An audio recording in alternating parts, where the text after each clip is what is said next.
wabarakatuh. Hari ini kita bertemu dengan kelompoknya yang akan memvideokan atau memaparkan videonya tentang teori ketergantungan dua. Bagaimana sih teori ketergantungan dua? Karena minggu kemarin kita sudah mendengar tentang teori ketergantungan satu ya. Barangkali di sini ada tentang pusat dan negara periferi atau negara pinggiran ya. Oleh karena itu kita akan dengarkan sesaat untuk kelompok 6.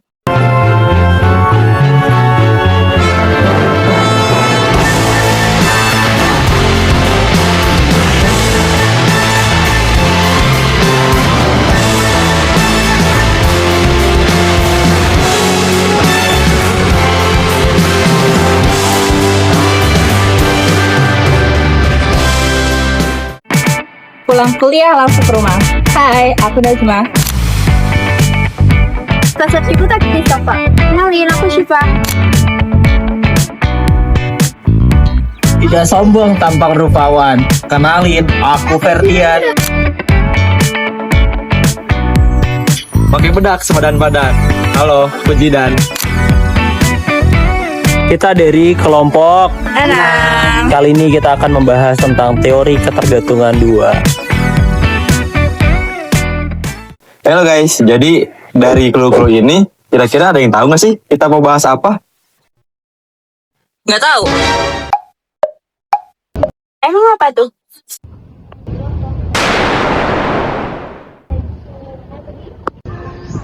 Bukan bergantungan kayak gitu dah.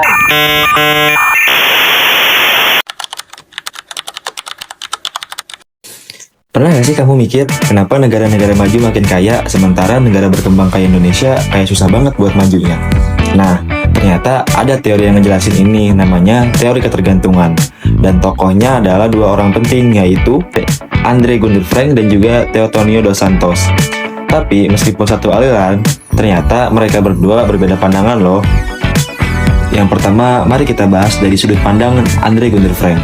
Andre Gunder Frank adalah ekonom asal Amerika yang terinspirasi dari pemikiran Raul Peretz tentang hubungan antara negara pusat dan pinggiran. Menurut Frank, keterbelakangan itu bukan kondisi alami, tapi hasil dari sistem kapitalisme global. Negara-negara maju disebut metropolis, sementara negara berkembang disebut satelit. Dan menurut Frank, pembangunan di negara pusat selalu membuat negara satelit makin tertinggal. Kok bisa? Itu aja bisa, karena ada 3 pihak yang bermain di sana. Yang pertama adalah modal asing dari negara pusat. Pihak kedua adalah pemerintah lokal di negara satelit. Dan yang ketiga adalah kaum borjuasi lokal alias elit ekonomi. Nah, mereka semua bekerja sama untuk mencari keuntungan. Tetapi rakyat biasalah yang menjadi korban. Akibatnya, ekonomi negara satelit cuma jadi perpanjangan tangan modal asing, tergantung, timpang, dan nggak mandiri. Pandangan Frank ini berbeda banget sama teori Marxis klasik. Kalau Marx dan Lenin bilang kapitalisme dunia akan bikin semua negara berkembang dan akhirnya melahirkan sosialisme, Frank justru bilang berbeda. Enggak, negara-negara pinggiran udah kapitalis kok, cuma bentuknya aja yang berbeda, tergantung dan eksploitatif. Jadi nggak perlu revolusi borjuis dulu, solusinya langsung aja revolusi sosialis buat putus rantai ketergantungan. Nah, disinilah Teotonio dos Santos muncul. Dia juga tokoh teori ketergantungan, tapi nggak sepenuhnya setuju sama pendapat Frank. Kalau Frank bilang hubungan negara pusat selalu buruk, dos Santos bilang nggak juga, negara satelit bisa ikut berkembang, tapi ya perkembangan itu tergantung sama negara pusat. Jadi kalau negara pusat lagi makmur, negara satelitnya pun bisa ikut naik. Tapi kalau pusatnya krisis, satelit juga kena imbasnya. Singkatnya, negara pinggiran itu kayak bayangan, ikut reaksi induknya. Dos Santos kemudian membedakan 3 bentuk ketergantungan yang harus kita pahami. Pertama, ketergantungan kolonial. Ini zaman penjajahan, negara pusat menjajah langsung negara pinggiran buat menguasai tanah, tambang, dan tenaga kerja. Semua hasil bumi dikirim ke negara pusat. Dan yang kedua adalah ketergantungan finansial atau industrial. Secara politik, negara pinggiran memang selalu merdeka, tapi ekonominya masih dikuasai modal asing lewat investasi dan kerjasama bisnis. Ekspor bahan mentah tetap jadi andalan. Yang ketiga adalah ketergantungan secara teknologis industrial. Ini bentuk yang paling modern. Industri memang ada di negara pinggiran, teknologinya patennya, dan keuntungannya tetap dikuasai perusahaan multinasional dari negara pusat. Jadi, meskipun terlihat maju, kontrol tetap di tangan luar. Menurut Dos Santos, industrialisasi di negara pinggiran itu susah banget karena 3 hambatan utama. Yang pertama adalah untuk beli teknologi. Negara pinggiran butuh devisa asing, tapi harga komoditas ekspor mereka terus turun, jadi pendapatan berkurang. Kedua, neraca perdagangan selalu defisit, barang ekspor murah, impor mahal. Belum lagi keuntungan dari sektor industri justru lari balik ke negara maju. Akhirnya mereka ngutang ke luar negeri, yang malah bikin makin tergantung. Dan yang ketiga adalah monopoli teknologi. Negara maju punya hak paten yang bikin negara berkembang harus bayar sewa mahal buat teknologi industri. Akhirnya keuntungan dari industri lokal pun ikut tersedot ke luar negeri. Kesimpulan dari pemikiran Dos Santos, dari semua analisanya, Dos Santos bilang, masalah utama negara berkembang bukan karena mereka kurang ikut dalam sistem kapitalisme dunia, tetapi justru karena mereka terlalu menyatu di dalamnya. Kapitalisme global bukan solusi, malah menjadi sumber masalah. Dan selama negara pinggiran masih tunduk pada logika pasar dunia, mereka akan tetap tergantung. Nah, selanjutnya saya bakal membahas tentang membantah teori ketergantungan melalui industrialisasi di negara pinggiran. Faktanya, ada loh beberapa negara yang berhasil keluar dari ketergantungan. Contohnya, Korea Selatan, Taiwan, Singapura. Dulu mereka negara pinggiran, tapi berhasil jadi negara industri maju. Sekarang mereka membuktikan bahwa strategic industrial policy dan satellite development bisa memutus ketergantungan. Kritik ini sebenarnya diarahkan kepada Paul Baran dan Andre Gunder Frank yang menyatakan bahwa proses industrialisasi akan dihambat oleh dominan, elit, dan para pedagang, serta kelompok tuan tanah, serta negara yang lebih diuntungkan bila barang-barang industri diperoleh melalui impor dari luar negeri. Pendapat ini dibantah oleh para penganut sosial liberal, termasuk penganut teori ketergantungan itu sendiri. Dalam artikelnya, Warrens menyatakan pengamatan empiris bahwa prospek bagi pembangunan kapitalis yang berhasil artinya industrialisasi pada sejumlah besar negara-negara berkembang yang utama. Tampaknya cukup baik bahwa struktur kemajuan yang berarti bagi industrialisasi kapitalis yang memang telah tercapai.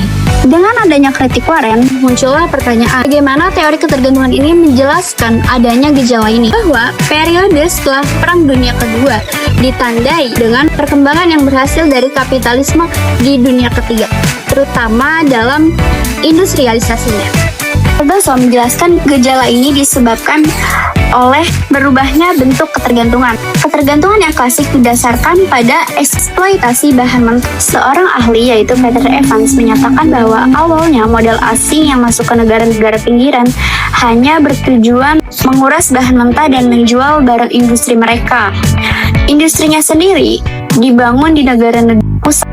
Bila industri itu dibangun di negara pinggiran, resikonya terlalu tinggi bagi para industriawan pusat untuk tidak kehilangan kontrol terhadap pabrik-pabriknya. Tetapi perkembangan teknologi memungkinkan proses produksi ini terpisah-pisah, sementara para industriawan pusat masih tetap memegang kendali dan menarik keuntungan dari proses industrialisasi yang terjadi di negara-negara pinggiran.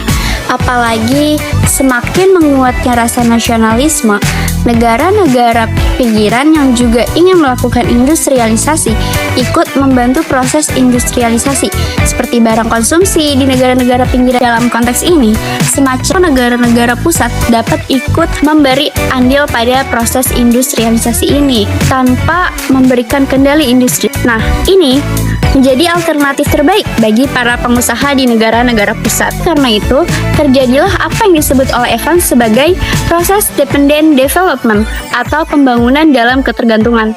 Proses ini berbeda dengan proses ketergantungan klasik yang terjadi sebelumnya. Lahirlah apa yang disebut oleh Evans sebagai aliansi triple, yaitu kerjasama antara yang pertama adalah modal asing, yang kedua pemerintah di negara pinggiran yang bersangkutan, dan yang ketiga borjuasi lokal. Nah, model asing ini melalui perusahaan-perusahaan multinasional raksasa melakukan investasi di negara-negara pinggiran tersebut. Selanjutnya ada komentar dari Cardoso. Cardoso memandang kalau misalkan ketergantungan tidak bisa dilihat hanya sebagai dominasi negara inti yang melalui kekerasan secara langsung ataupun tidak dalam memeras keuntungan dari negara-negara pinggiran. Karena struktur ekonomi dan politik di negara pinggiran bisa berubah dan kekuatan-kekuatan eksternal diinternalisasikan ke struktur yang baru. Cardoso juga membalas kritiknya Pakenham yang mau memformalkan teori ketergantungan menjadi seperangkat konsep-konsep yang bisa diukur dan bersifat ahistoris. Seakan-akan konsep tersebut bisa digunakan dalam segala situasi. Cardoso juga mengkritik Chesdun yang berusaha untuk mengkuantifikasikan konsep-konsep teori ketergantungan. Cardoso juga menyalahkan Frank yang mereduksi masalah ketergantungan sebagai dikotomi kekuatan imperialis negara-negara maju dengan negara-negara berkembang, sehingga solusi yang ditawarkan oleh Frank itu sangat sederhana, yaitu mengubah sistem kapitalis menjadi sistem sosialis. Padahal masalah ketergantungan itu lebih kompleks daripada yang dibayangkan. Dengan jawabannya, Cardoso berkata bahwa usaha untuk mengerti bahwa struktur terus berubah atau memiliki potensi untuk berubah yang harus dipahami oleh para pembahas masalah ketergantungan. Karena sejarah yang selalu bergerak ini tidak mungkin bisa ditangkap menggunakan konsep-konsep dan perhitungan kuantitatif dengan mengabaikan perubahan-perubahan yang terjadi. Bangunan publik adalah sebuah instrumen untuk memberdayakan masyarakat supaya daya ekonomi masyarakat semakin tinggi. Namun seringkali pembangunan publik yang ditawarkan oleh negara-negara luar menjadi sebuah malapetaka yang sangat bahaya. Contoh nyatanya adalah Uganda. Uganda adalah sebuah negara yang ada di Afrika. Dia dijebak oleh Cina karena krisis utang yang diberikan olehnya. Namun ada beberapa negara juga yang memiliki kestabilan politik, namun dia juga sangat tergantung terhadap negara. Contoh utamanya Pembangunan politik adalah sebuah instrumen paling penting untuk meningkatkan taraf sosial maupun ekonomi yang ada dalam sebuah negara. Seringkali negara melakukan metode kerjasama untuk memboosting sosial dan ekonominya. Kerjasama tersebut dilakukan dengan skala multilateral maupun bilateral.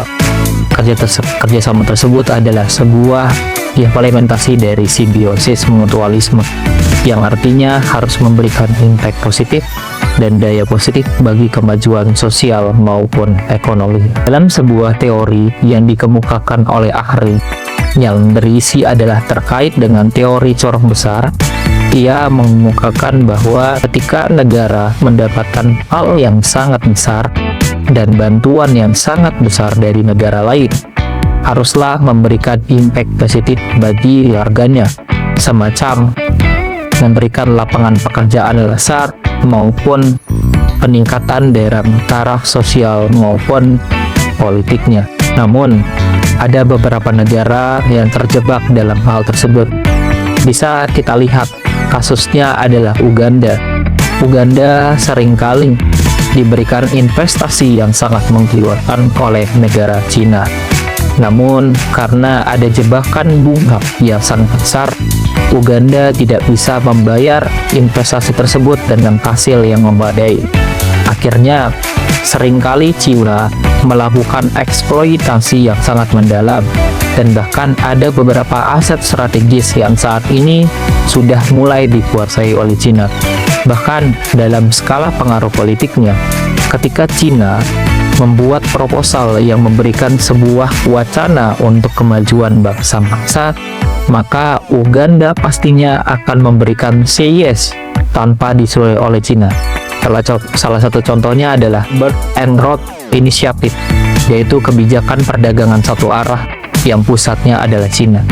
Itu merupakan salah satu contoh negara yang memiliki keterikatan yang cukup kuat dengan negara yang lain. Namun ada sebuah negara yang sangat besar, negara adidaya yang juga punya keterikatan ekonomi, sosial maupun politik dengan negara lainnya. Bisa kita sebut adalah Kanada.